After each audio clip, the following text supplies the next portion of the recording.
Hello and welcome to another video. So today we're taking a look at a Earth Rune deck. I know we did one not that long ago, but this has been refined down a little bit. It is fairly good. It's a little bit awkward, I think, in some spots, especially around turn 5 with the Chain Lightning and Princess Hannah's. They just feel a little clunky. I'm not sure how I'd want to adjust those, and other than that, everything else runs pretty standardly. You're running a single mutagenic, well, double grand summoning, they're huge swing cards. I would nearly consider a third grand summoning, but I think that just clutters up the end game just a little bit too much. So for the most part, this is a lot more aggressive than some of the other Earth Runes I've seen, and it does do alright in the right kind of hands. I mean, I've had moderate success with it. I wouldn't say it's been great, but the more I've played, the more I've learnt which cards I really need to kind of push for, and being able to push out the Magic Illusionists, Starseers, Witches' Cauldrons, and Silent Libraries in the early game and not have them clog up your late game is very, very important to this deck. So we'll get right into a couple of games and check it out. So first up, we're versing Shadow. I've only got a couple of games to show you today. Not the normal 3, just because I didn't really have the time to work through and get that third game for you guys. But we do have a double grand summoning Silent Library, pretty weak hand. You really want to be throwing those grand summonings and trying to push for something more early game. Starseer is okay, but it's really awkward to use if you don't have another sigil to proc off it. Sometimes planning it on one is alright, but most of the time I much prefer to use it with something else. But in this situation I didn't really have much choice. I really needed to get it out and get it onto the board.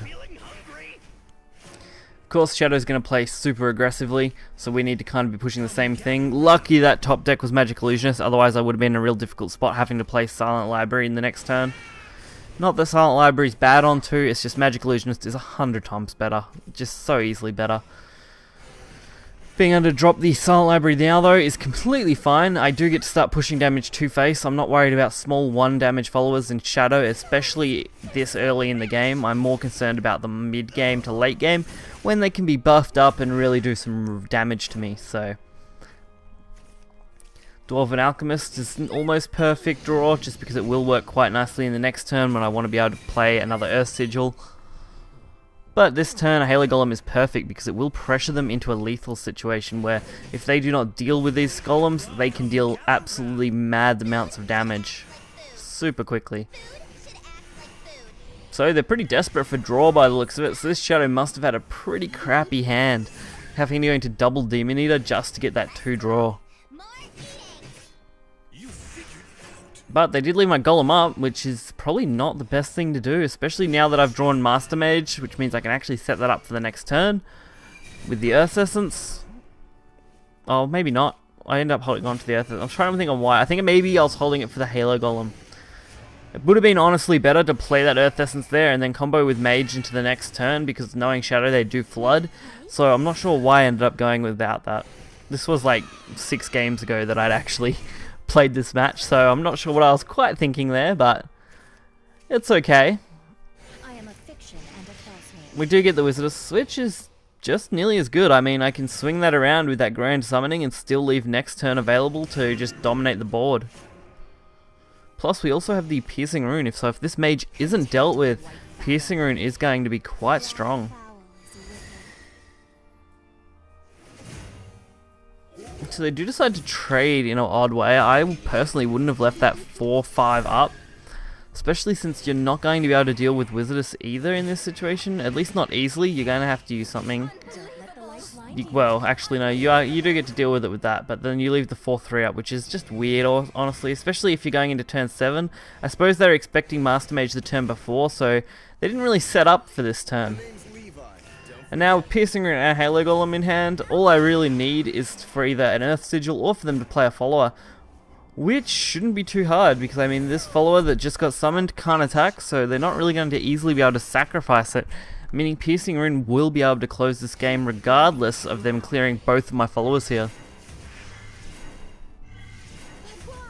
Being able to push that burn damage is just so crucial, obviously being a burn rune deck. Decided to go a little flashy. I mean, I could do it either way now, Halo Golem or Piercing Rune, but I just decided to just, you know, play it a little slow here.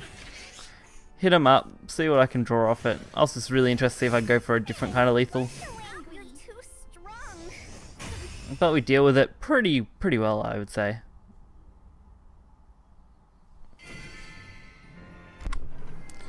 So next up on our list is Portal. Portal is a pretty normal matchup with this deck, I guess.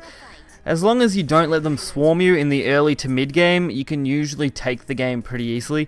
You're really relying on being able to clear board effectively, it being the kind of key. Again, not getting what we need for the early game makes some of these matchups up a lot harder.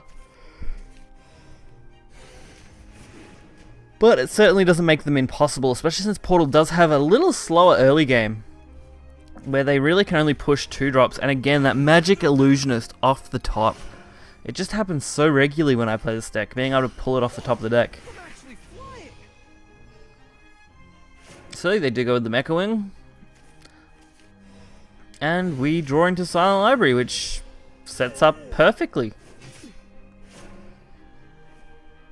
So this is going to make it hard to remove both of these. I mean, you're most likely going to only remove one, which then we can use, hopefully, the Evolve soon and get the Piercing Rune to go off early, or maybe just dump these Dwarvens on board just to put more pressure down. I mean, whether I dump the Dwarven Alchemist or the Earth Essence was the only question in that turn. Did I want to set up more chance for the Illusionist to resummon, or did I just want to set up Earth Essences in hand? But having 3 on board means I'm pretty much guaranteed to get the Evolve here. The odds of him clearing everything is about, I don't know, probably about 30%. They could clear everything in a single turn here on turn 4. They would have had to have had a really nice setup into those artifacts and get the exact right ones. And even then it would be hard because you've got to clear the Illusionist like 3 times, making it very difficult to do. So with the Evolve, we get the double Piercing Rune, which allows us to start cleaning up this board just a little bit. And getting a nice solid 8 damage this turn, while setting up another Earth Sigil. Also, Wizard of Oz into the next turn will restock our hand and hopefully give us a spell that will be usable. So if they can clear this completely, I won't necessarily be surprised, but it is really, really crazy that they're able to do so much against this Magic Illusionist.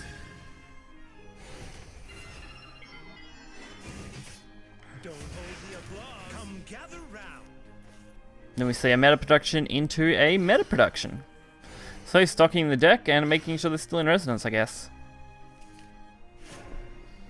So we're beating him out before turn 6, which is pretty important. This Wizard of Oz and that draw on the Grand Summoning is crazy.